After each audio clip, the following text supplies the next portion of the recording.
becoming me, becoming us, and becoming, and at the same time, knowing that you can't just access somebody you love anytime. Oh my gosh, she's scratching. Anytime. I know lots of people have been planning. They want to read this book. They want to read this book. In case you have been planning to read this book, don't. Some things you just can't refuse. She wanna run like a cruise. Actually, no. That's not how this is supposed to go. You know, come to the part where you gotta keep quiet, yeah? Sarangel.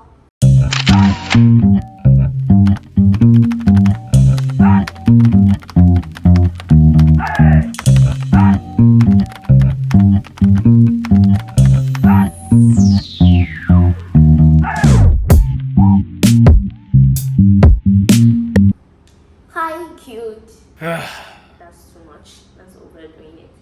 Hi, cute, delicious, gorgeous people. It's another episode on my YouTube.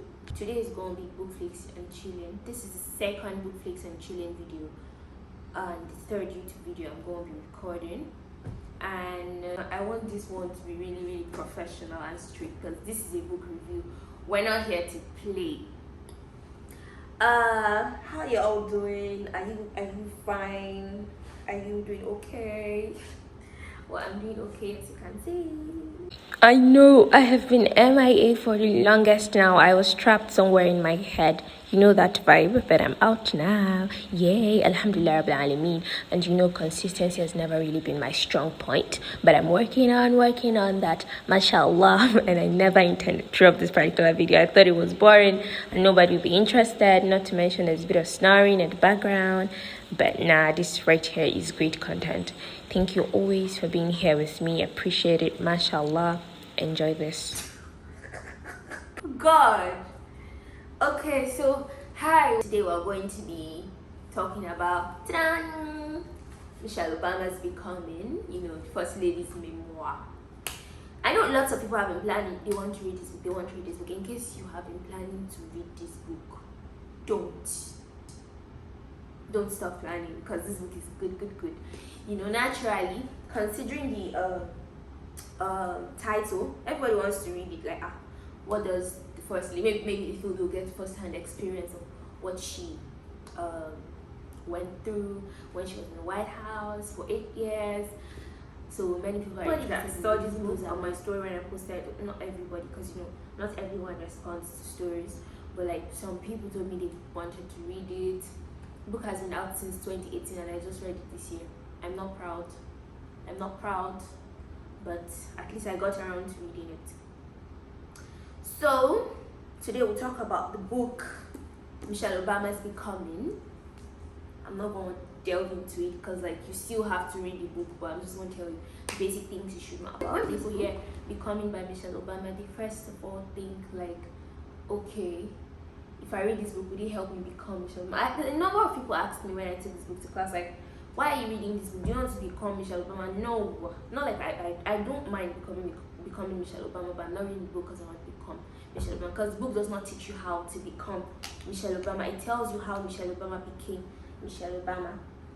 So I have some things I put down in my notes, you know, so that I don't start, you know, beating around the bush and rambling like I usually do. So I'm just going to follow it. So the book basically tells us about how she asserts herself and how all her insecurities suddenly became like distant voices, all the things she went through, many things, you know. Michelle was probably the most talked about first lady in history, and it's a good book because like I want to say again that this book made me have perspective, but I say that about almost all the books I read that I talk about, so I'm not going to say it. I'll just say something. There's a lot I learned. Oh god, I'm super shy because I have company, but I'll be fine. Yeah, I just hope this thing is being recording right. Safe. Should I stand up and check? No need. You know, when she was trying to campaign to become first lady, you know, many people were quick to write her off as the angry black woman. There was time that she even went to England to see the Queen, and then she mistakenly touched her, and you know, tabloids, the whole newspapers, news were busy castigating her that you don't touch the Queen and stuff. you know. But she did, which was wrong, and because of that, they called her uncultured. There's many things she went through, being like the first black first lady.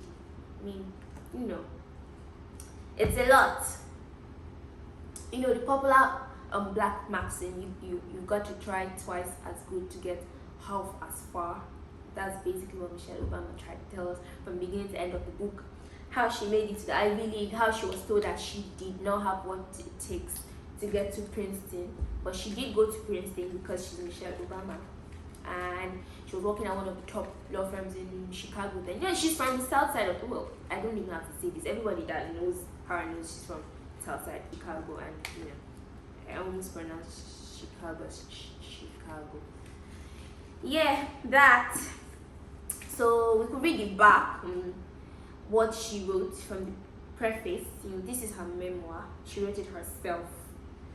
There's a lot I still don't know about America, about life, about what the future might bring, but I do know myself. My father Fraser taught me to work hard, laugh often, and keep my word.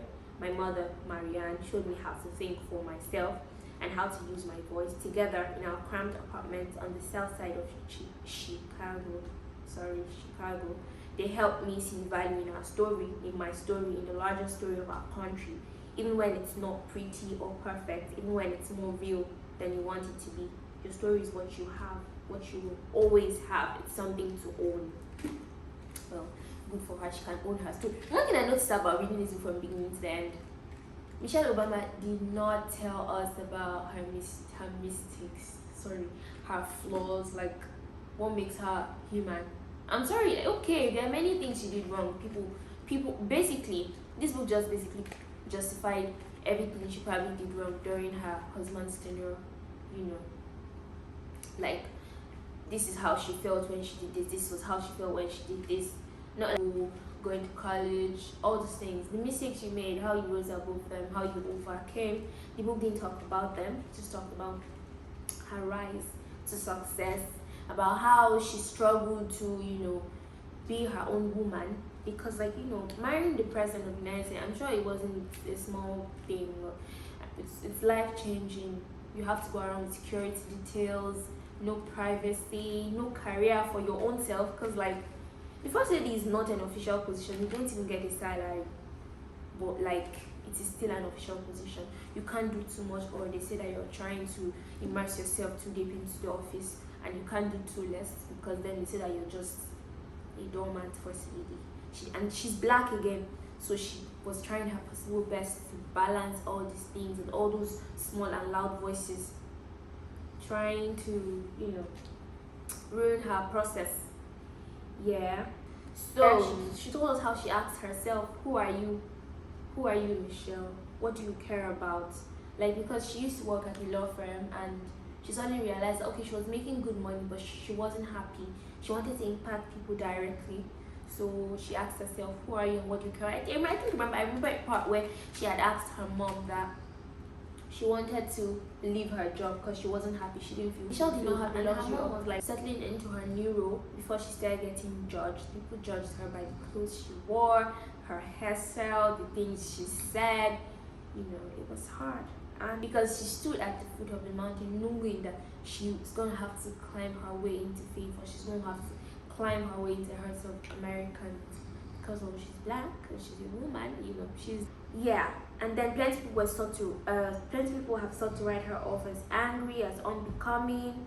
That's why she told us that if you don't get out there to define yourself, people will do it for you. You know, people just stay in their homes and start forming opinions about you. They have never met you before. They just maybe see you on the internet, or they hear something about you, or they see you walk past them and they start forming opinions like this girl is like this girl is like that. And she made us realize that if you as a person don't go out there and tell people, okay, this is who I am, this is what I stand for, people will come to their own conclusions and they will pass it around as the truth, honestly. And that's fact.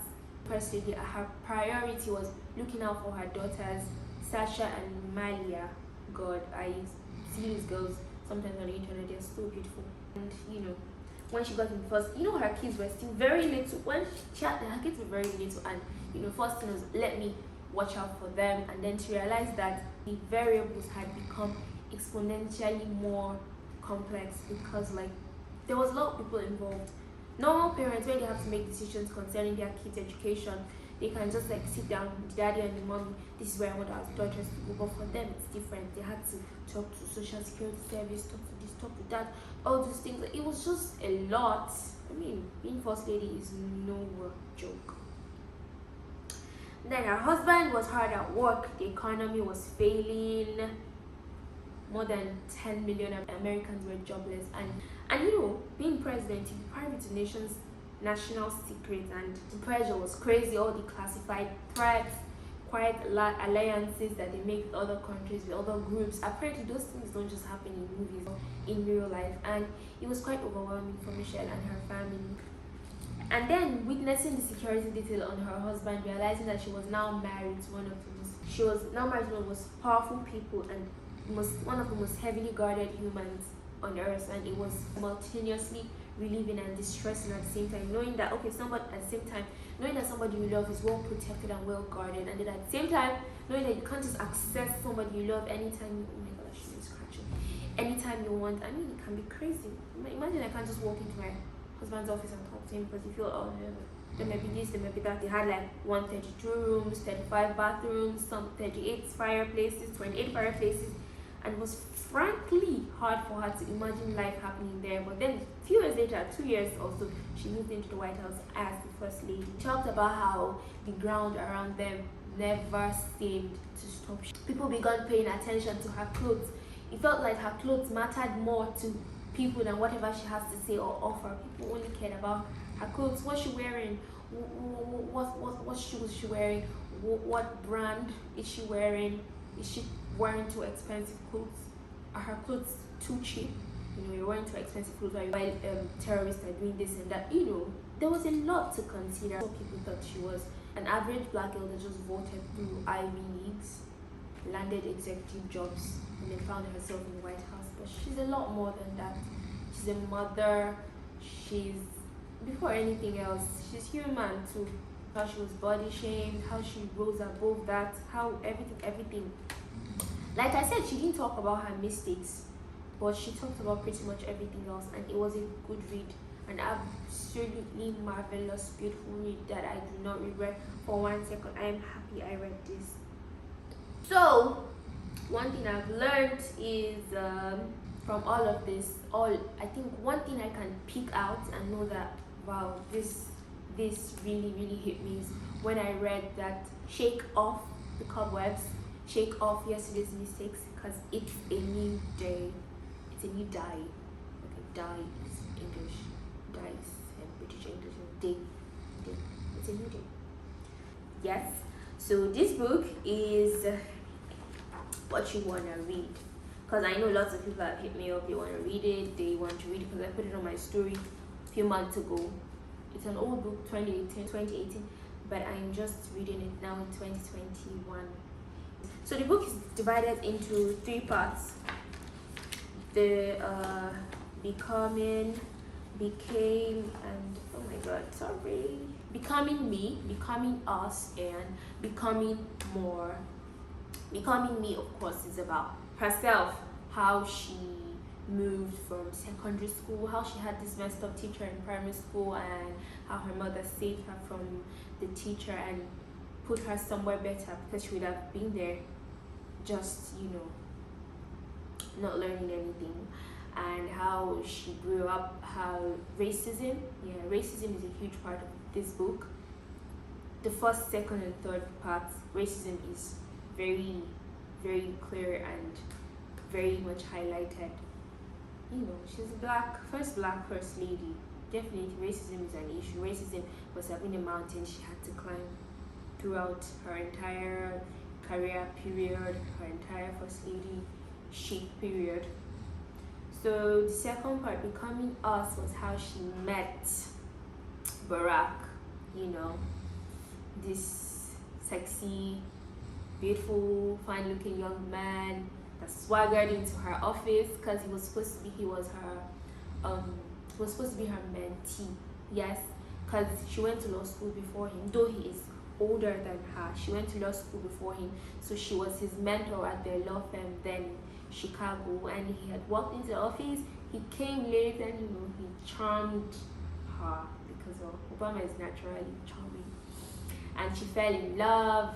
She had always been a box checker. She was never into any man really until Obama came around, and he stole her heart, stole everything. Then she became his first lady. I think I said the rest in the other videos. Obama and Michelle's relationship is, well, good, very good. There's not much bad stuff she put in the book. Just like the few times when she had to struggle with raising their kids and he wasn't around because, well, he had to be in other places. So she mentioned that. She mentioned a bit of how he was out there carrying on with his life while she was home, saddled with the responsibility of taking care of the kids. And I think that's what almost every woman goes through. You have to pause whatever it is you're doing with your life. You have to put a pause on your career, on your whatever you do for fun, on you. You just have to place your life on hold when you want to have children. But it was a conscious decision to have children, and they did it, though they had difficulty having babies at first, but eventually they did have babies. Alhamdulillah for them. It was a good book. I had fun reading. I wouldn't lie that I could not put the book down, because I did put the book down. I read it for 3 days. The first part, I programmed myself to read Becoming Me for 1 day, Becoming Us for the second day, Becoming More. Becoming More is basically about their presidency, all the things that happen, the good and the bad, the beautiful and the ugly. She couldn't go into too much details because, well, there's classified information, but she shared a bit of what she went through, how she had to protect her children, shield them from public eyes. Michelle Obama is a great woman, a great mother. She's somebody I would love to emulate in life, but I do not really have the resources to emulate her, considering I'm here in Nigeria and I don't have access to any Ivy League schools. And I'm not from Southside Chicago. No matter how hard I want to be from Southside Chicago, I can't be from Southside Chicago. And Nigerian, all Nigerian girl, not so proudly Nigerian, but I'm trying my best to love my country. This book is a book I loved reading, and if you get it, I'm sure you love it as well. Thank you for coming to my TED Talk. It was nice conversing with you. Thank you very much. So thank you for being here with me. If you got to this point, please try and subscribe and hit the thumbs up. I appreciate your support always. I appreciate every single subscriber, and I know it's not much, but it means a lot to me that you came here on my page, you followed a link, you devoted how many seconds, minutes of your time to doing this, and it makes me feel like I'm loved. Thank you very much. May he love you too. Annyeonghaseyo, bye, take care, have a great night, morning, afternoon, wherever it is, whatever time you're watching from.